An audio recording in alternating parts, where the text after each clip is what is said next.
Liefde is iets wat ons nie kan beskryf nie. Woorde val kort, maar die hart verstaan. Op 'n manier kan ons dit vir mekaar wys. Deur 'n boodskap vroeg in die oggend of laat in die nag bystaan.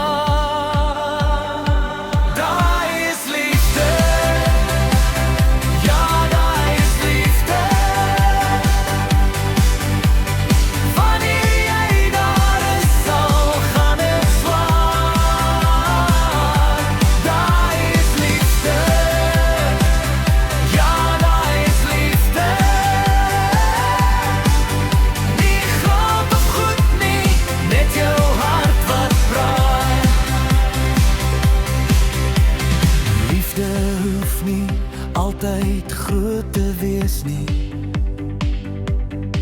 Nie diamante, nie blomme in 'n ryke. Dit hoef net 'n gesprek wat ure bier. 'n lag wat die donker laat verdwyn. 'n skouer om op te huil oor wat regtig luister. Soms is dit stilte wat saam met jou sit, sonder om te oordeel, sonder om te praat. Wanneer die wêreld te veel word en jy val, dan tel die hand jou op, al is dit net met 'n klein gebaar. Liefde is in die klein dingetjies die alledaagse.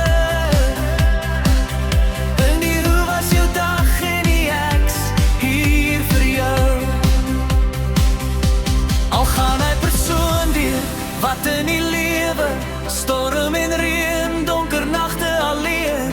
Jy staan net stil, jy hoef nie te red nie. Jou teenwoordigheid is al genoeg gewees.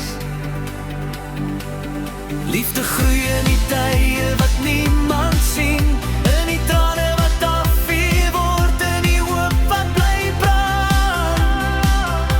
Dit is nie perfek nie, struikel soms, maar ek staan altyd